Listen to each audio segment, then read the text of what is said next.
Sir, আমরা তো অনেক মানুষের উপর কত রাগ কত অভিমান করে অনেকটা সময় যোগাযোগ করি না, কথা বলি না। স্যার, একটু ভেবে দেখেছেন? চলুন একটু কল্পনা করি, আমার যখন ভীষণ করে মন খারাপ হয় তখন আমি ঠিক এই কথাগুলো খুব করে ভাবি। ধরুন আপনার একটা প্রিয় মানুষ আছে, আপনি তার সাথে খুব খুব করে অভিমান করলেন, অভিমান করে তার সাথে কোনো কথা বললেন না, মেসেজও করলেন না, কোনো খোঁজও নিলেন না। এভাবে অভিমান করেই রাতটা পার হয়ে গেল। সকালেও সে আপনার কোনো খোঁজ নিল না, আপনিও তার কোনো খোঁজ নেওয়ার সময়ও পেলেন না, কারণ মধ্যরাতে স্যার আপনার ভীষণ করে বুকে ব্যথা করছিল। ওই যে কিছু হারিয়ে গেলে যেভাবে করে বুকে ব্যথা করে, কেমন জানি দম আটকে আসে, বুকটা চেপে ধরে, ঠিক সেই সময় আপনার ভীষণ করে তার সাথে কথা বলতে ইচ্ছা করছিল, কিন্তু আপনি আপনার ইগোর জন্য তাকে মেসেজ দেননি, কোনো কল দেননি। হয়তো তখন আপনার মনটা ছটফট করছিল, আপনি তারপরও তাকে কোনো মেসেজ দিলেন না। সকাল হলো, তবু আপনার ফোনে কোনো মেসেজ বা কল এলো না, কিন্তু আপনি ঘুমিয়ে আছেন। আপনার পরিবারের মানুষও আপনাকে ডাকছে না, কারণ আপনি মাঝে মধ্যেই অনেক রাত করে ঘুমান। আপনার আম্মু ভাবছে ঘুমাক আর একটু, হয়তো রাত জেগেছে, আজ তো আর কাজ নেই, ঘুমাক। আপনার ছোট্ট বোনটিও আপনাকে আর ডাকছে না, ভাইয়া ঘুমিয়েছে, মা নিষেধ করেছে তোর ভাই ঘুমাক। অনেকটা বেলা হয়ে গেল, তবুও আপনি ঘুম থেকে উঠলেন না। এবার দুপুর পেরিয়ে বিকাল গড়াতে এলো, তবুও আপনি ঘুম থেকে উঠলেন না। এবার মায়ের মনে একটু চিন্তা হতে লাগলো। মা ভাবছে এবার তো কিছু খেতে হবে। দরজায় গিয়ে কিছুক্ষণ ডাক দিলেন, ওই উঠিস না কেন? আপনার নাম ধরে অনেকক্ষণ ধরে ডাকতে থাকলো, কিন্তু আপনি কোনো সাড়া দিচ্ছেন না। মা আবার কাজে ব্যস্ত হয়ে গেল। কিছুক্ষণ পর আবারও মায়ের মনে খটকা লাগলো, কিরে আমার সোনা তো এত সময় ঘুমায় না।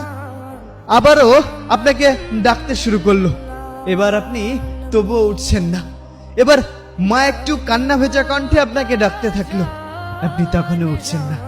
দরজায় অনেকবার কড়া নাড়া সত্ত্বেও আপনার যখন ঘুম ভাঙলো না, তখন মা একটু কান্না সুরে ছোট ভাইকে ডাকলেন, বললেন, এই কই রে, তোর ভাইকে একটু ডেকে দে, ও উঠছে না কেন?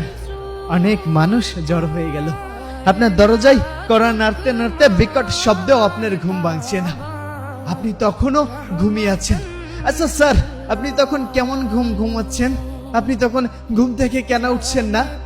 তখন পাড়া প্রতিবেশী এসে পরামর্শ দিল, দরজাটা এবার ভেঙে ফেলা উচিত। কেউ কেউ দরজাটা বিকট শব্দে আঘাত করছে। মা তখন খুব কান্না করছে, আপনার বোন এসে মাকে জড়িয়ে ধরে রাখছে। দরজাটা ভাঙা হলো, আপনি তো ঘুমিয়ে আছেন।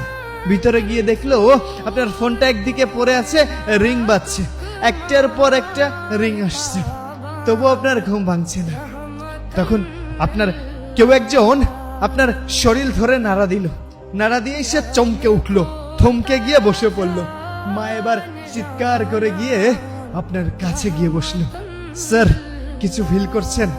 স্যার, আপনি কি সত্যিই ঘুমিয়ে আছেন? তাহলে মা কেন কান্না করছে? সবাই কেন এমন করে কান্না করছে? ঠিক তখনও আপনার প্রিয় মানুষটি আপনার খোঁজ নেয়নি। আচ্ছা, আর কি কখনো এই মানুষটি খোঁজ নিতে পারবে? আর কি কখনো আপনাকে সে পাবে? আচ্ছা স্যার, তারপর সব পাড়া প্রতিবেশী ব্যস্ত হয়ে গেল আপনার জীবনের শেষ শেষ গোসলের কার্যক্রমে। স্যার, আপনি তখন সবকিছুই দেখছেন, অনুভব করছেন। আপনি মায়ের পাশে গিয়ে বসলেন, মাকে বললেন, মা তুমি কেন কান্না করছো? এই তো আমি, তুমি কেন কান্না করছো? কিন্তু আপনার হাত তখন হাওয়ায় ভেসে যাচ্ছে, কিন্তু মা কান্না করেই যাচ্ছে। ঠিক সেই সময় আপনার প্রিয় মানুষটির কল আসলো আপনার ফোনে। আপনার ফোনটা বেজে উঠতেই আপনি ছুটে দৌড়ে গেলেন ওই ফোনটা ধরতে। আপনি ফোনটা ধরতে গিয়ে হাওয়ায় মিশে গেছেন, আপনি ফোনটা ধরতে পারলেন না। স্যার কেন পারলেন না? কিন্তু বারবার কল আসছে। কেউ একজন এসে ফোনটা কেটে দিল। ফোনটা এভাবে কল আসতে আসতে একটা সময় সুইচ অফ হয়ে গেল। কেউ আপনার জন্য চলে গেল ওই জারের বাঁশ কাটতে, আবার কেউ শেষ গোসলের চেষ্টা করছে। স্যার, আপনার আপনার গা হাত পাও শীতল হয়ে আসছে, তাই না? কথাগুলো শুনে আপনি হারিয়ে যাচ্ছেন।